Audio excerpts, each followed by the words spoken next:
Marksilaisen työväenliiton vappujulistus 2026. Hyvät toverit, hyvät ystävät, työväenjuhlaan kokoontunut kansa. Tämä vappu on erilainen kuin mikään aiempina vuosina. Ihmiskunta on lähempänä Armagedonia, eli kolmannen maailmansodan ja ydinsodan partaalla. Lähi-idässä riehuva sodan tulipalo eskaloituu ympäri maailmaa valon nopeudella. Imperialistisen sodan alueelle panijoita ovat Yhdysvaltain Trump tiivissä yhteistyössä Israelin Netanyahun kanssa. Ensimmäinen on mainittu Epsteinin listassa tuhansilla sivuilla. Jälkimmäinen on tuomittu rikoksista ihmiskuntaa vastaan. Rikollinen, joka johtaa sionistijoukkoja palestiinalaisten kansanmurhaan. Sota Gazaa vastaan on muuttunut sodaksi Irania ja nyt Libanonia vastaan. Suunnitelmana on Suur-Israel-projekti Niilistä Eufratiin asti. Samalla Yhdysvaltojen motiivina on uusi maailmanjärjestys, jossa niiden herruus säilyy sekä geopolitiikassa että taloudessa. Yhdysvaltojen valtiovelka ulottuu 40 000 miljardin dollarin. Mikä tahansa muu maa olisi tuossa tilanteessa tehnyt vararikon aikoja sitten. Ainoa tekijä, joka pelastaa Yhdysvallat, on se, että Yhdysvaltain dollari toimii hallitsevana yleisenä vastikkeena globaalissa kauppakäynnissä ja keskeisenä varantovaluuttana keskuspankeille ympäri maailmaa. Tämä asema antaa sille valtavan vaikutusvallan kansainvälisessä talousjärjestelmässä. Dollarin asema on vakavasti uhattuna, jos sen rinnalla aletaan käydä kauppaa jenillä ja muilla valuutoilla. Kyse ei ole vain dollarin herruudesta, vaan koko maailman herruudesta. Jos dollari syöstään valtaistuimelta, mukana ei kaadu vain Yhdysvallat, vaan koko kapitalistinen järjestelmä. Tämä on keskeinen syy siihen, miksi pieniä poikkeuksia lukuun ottamatta monet maat tukevat imperialismin politiikkaa ja ummistavat silmänsä Israelin sotarikoksilta. Luisuminen tuhoon voidaan ja täytyy kuitenkin pysäyttää. Se tapahtuu vain kansojen vallankumouksellisella vastarinnalla, joka avaa uusia polkuja globaalille sosialistiselle vallankumoukselle. Yhdysvaltojen ja Israelin sodassa Irania vastaan mobilisoidaan massiivisesti maailman suurinta sotakoneistoa. Siitä huolimatta sotarikolliset ovat kohdanneet vastarintaa. Iran saavutti taktisen, mutta merkittävän voiton Libanonissa, Palestiinan, Jemenin ja Irakin vastarinta-akselin tuella.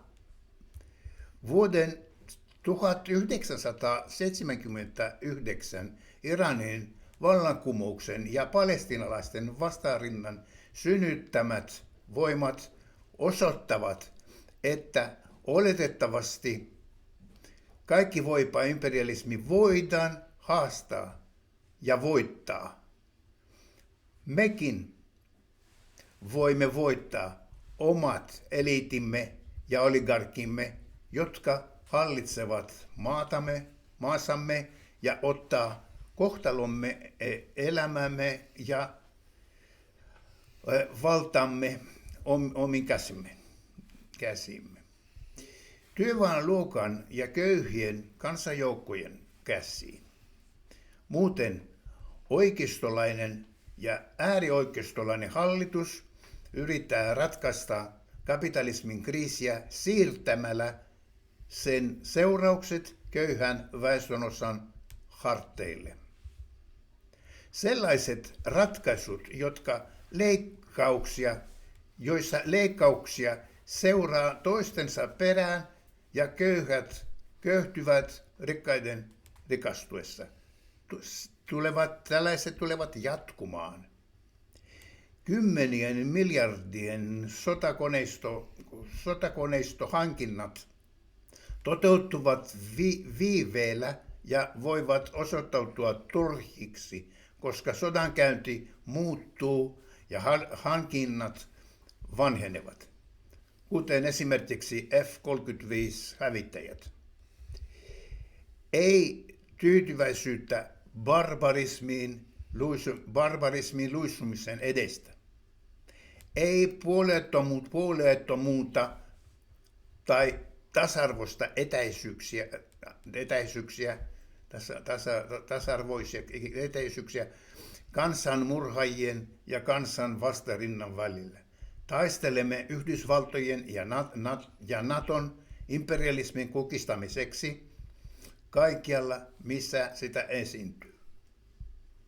Samalla taistelemme oma kanssa kurjistavaa kapitalismia vastaan. Miljardeja riittää Ukrainan eliitin tukemiseen ja Suomi osallistuu Naton mukana koillis-eurooppalaiseen rintamaan Venäjää vastaan. Näissä toimissa ei ole mitään puolustuksellista. Maailmantilanteessa on tapahtunut laadullinen harppaus.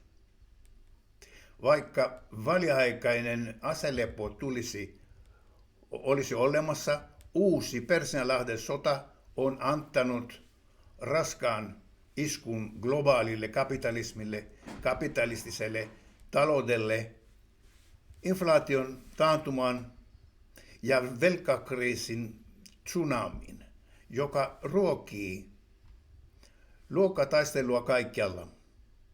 Kapitalistinen Eurooppa on pitkälle edenneessä historiallisessa rappiossa.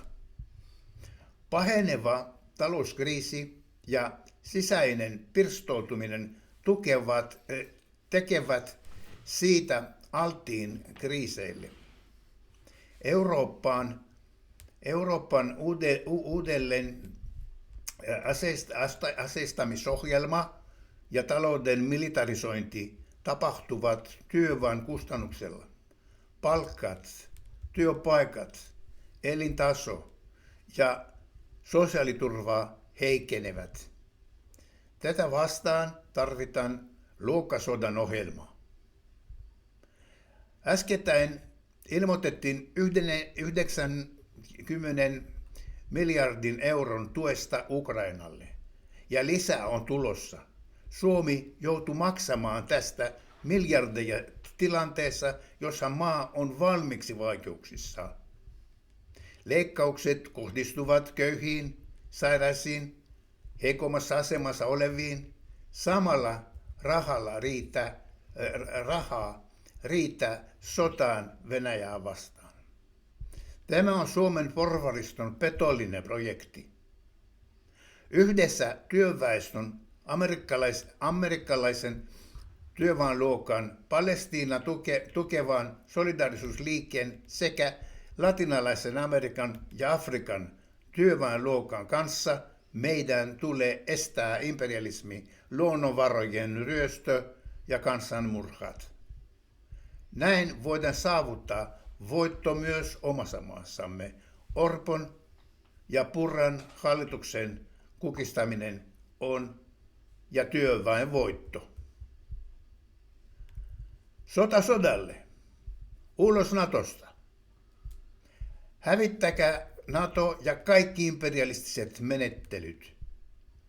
Näpit irti Iranista, Palestiinasta, Libanonista, Jemenistä, Venezuelasta, Kuubasta ja Sahelista.